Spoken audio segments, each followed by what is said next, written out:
The Inquisitor's work is never done, I see. I should go. Here I thought we were just getting to the good part.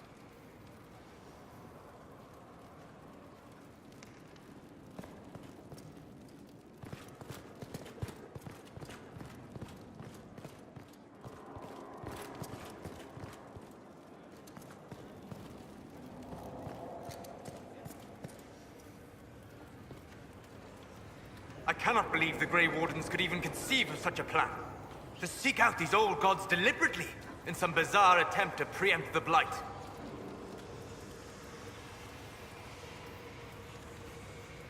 Grey Wardens have always been dangerous. They care for nothing beyond stopping the Darkspawn. Like a fair maiden chasing a butterfly off a cliff.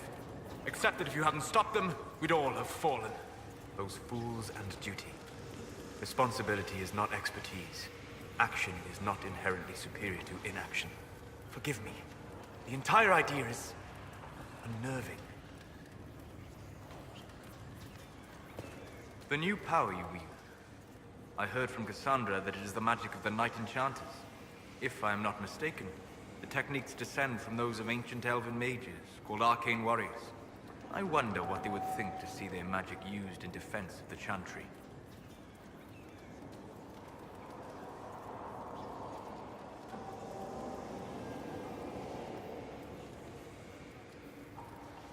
I doubt they were called arcane warriors in Elven. The formal name for the techniques you have learned was the Durthena Ennasaline, knowledge that led to victory. Mages who eschewed physical confrontation called it Gilanim Banalvan, the path that leads astray.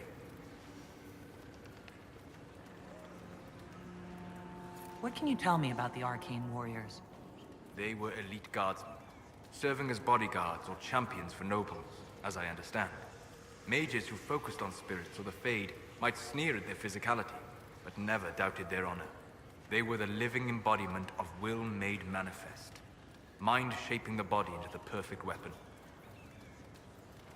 I hope the ancient elven warriors would be pleased to see their techniques survive. I hope so as well. So much knowledge has been lost. Perhaps having something they created carried forward, even in such a different form, would gratify them. Did you need anything else? I'd be interested in hearing your opinions on elven culture. Perhaps you could ask Sarah. She has opinions.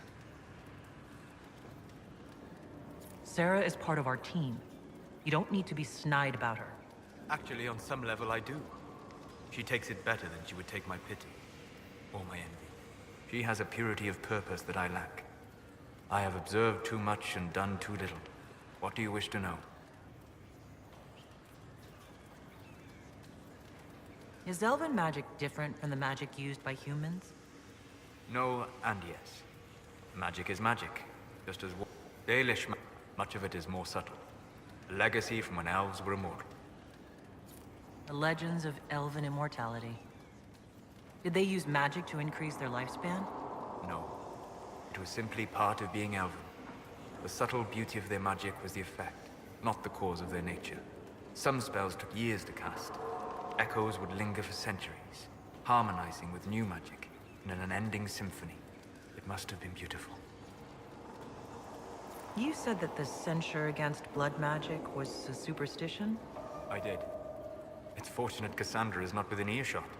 Most modern cultures forbid blood magic. Publicly, even Devinter disapproves of it. But as I said, magic is magic. It matters only in how it is used.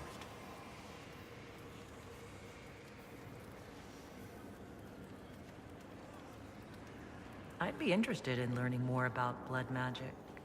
I would teach you if I knew it.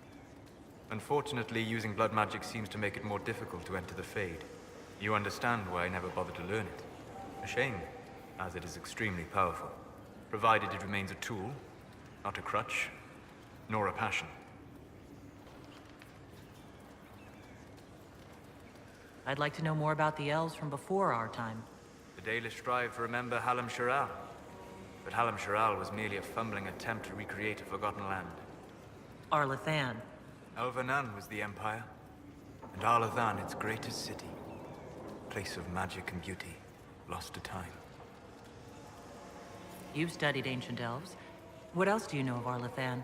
We hear stories of them living in trees, and imagine wooden ramps or Dalish Erebels. Imagine instead spires of crystal twining through the branches, palaces floating among the clouds. Imagine beings who lived forever, for whom magic was as natural as breathing. That is what was lost.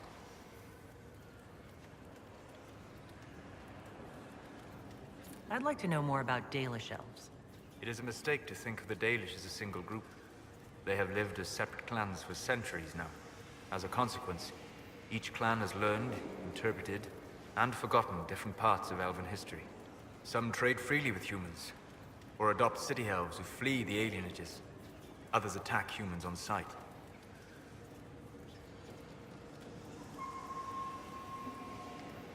What can you tell me about elves living in human cities? The culture in alienages or among the slaves of Tevinter is like any of the impoverished and powerless.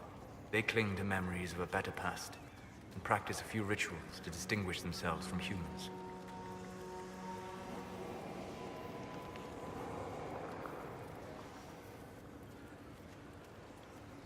We'll talk later. Goodbye.